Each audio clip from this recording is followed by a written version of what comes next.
আমরা কোনোদিন কোনো আইনজীবী কোনো দলীয় নেতাকর্মী আমরা কোর্টের আদেশের পথে বাধা সৃষ্টি করিনি, কিন্তু ইসকনরা সরাসরি কোর্টের আদেশে হস্তক্ষেপ করছে এবং আমাদের একজন লার্নেড ব্রাদারকে হত্যা করছে। ইসকন নিষিদ্ধ এখন এটা একটা সময়ের দাবি, কারণ তারা তো গতকালকে যে আমাদের আমাদের লার্নেড ব্রাদারকে হত্যা করা হয়েছে, তারা প্রথমে আদালত অবমাননা করে চিন্ময় দাসকে গায়ে আটকে দিয়েছে। এরপর ইন্ডিয়ান পররাষ্ট্র মন্ত্রণালয় যখন বিবৃতি দিল যে চিন্ময় দাসকে মুক্তি দেওয়া হোক, তখন তারা অ্যাগ্রেসিভ হয়ে গিয়ে আমাদের এই আইনজীবীকে হত্যা করে। অর্থাৎ ইসকনরা এখন ইন্ডিয়ার যে প্রোপাগান্ডা আসে সবগুলো বাস্তবায়নের কাজ করতেছে।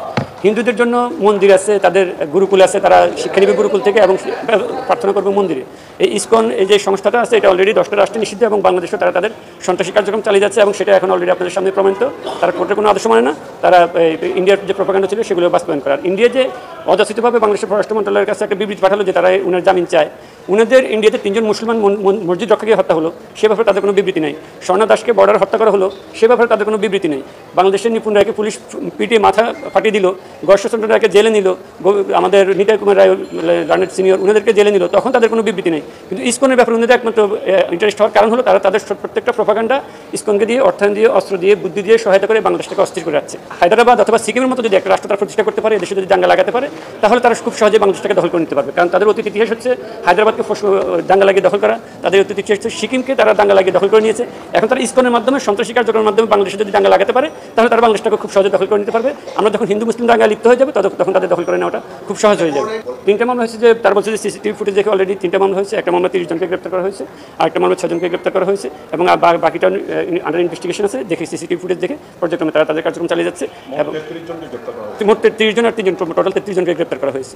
তো এই আদালত আজকে যে সমাধান দিল যে ইসকন নিষিদ্ধের ব্যাপারে যদি রাষ্ট্রযন্ত্র সর্বোচ্চ, কালকে আপনারা দেখছেন যে হাসনাত আব্দুল্লাহ এবং তারজিস সালাম ওনারা দুজনে কিন্তু ইসকন নিষিদ্ধের ব্যাপারে চট্টগ্রামে কথা বলছে এবং তারা আসার ব্যাপারেও তাদের কিন্তু অ্যাক্সিডেন্ট করছে। অর্থাৎ একটা ঘটনার সাথে আরেকটা ঘটনা কিন্তু জড়িত এখন এখানে দেখা যাচ্ছে। অর্থাৎ ইসকনের মূল উদ্দেশ্য হচ্ছে আমাদের রাষ্ট্রটাকে অস্থির করে রাখা। এখন আমিও যেভাবে কথা বলতেছি বিকেল পর্যন্ত আমিও নিরাপদ থাকবো না, এটাও কিন্তু আসলে এখন বাবার সময় হয়ে গেছে। কোর্ট খুব সুন্দর সমাধান দিয়েছে এবং কোর্টের আদালতের আদেশে আমরা খুবই সন্তুষ্ট। কোর্ট বলছে যে যেহেতু রাষ্ট্রযন্ত্র এখানে সর্বোচ্চ চেষ্টা দিয়ে তাদের আইনশৃঙ্খলা পরিস্থিতি নিয়ন্ত্রণ রাখছে, এটা আসলে ধন্যবাদ পাওয়ার যোগ্য। এবং যেহেতু রাষ্ট্রযন্ত্র দেখতেছে, সংবিধানের কথা বলছে, সংবিধান রক্ষার জন্য যে আমাদের সকলের দায়িত্ব, যে আমাদের জনগণ থেকে, কোর্ট থেকে, আইনজীবী থেকে সকলের দায়িত্ব, সেই সাংবিধানিক দায়িত্ব রাষ্ট্রযন্ত্র খুব ভালোভাবে দায়িত্ব পালন করতেছে।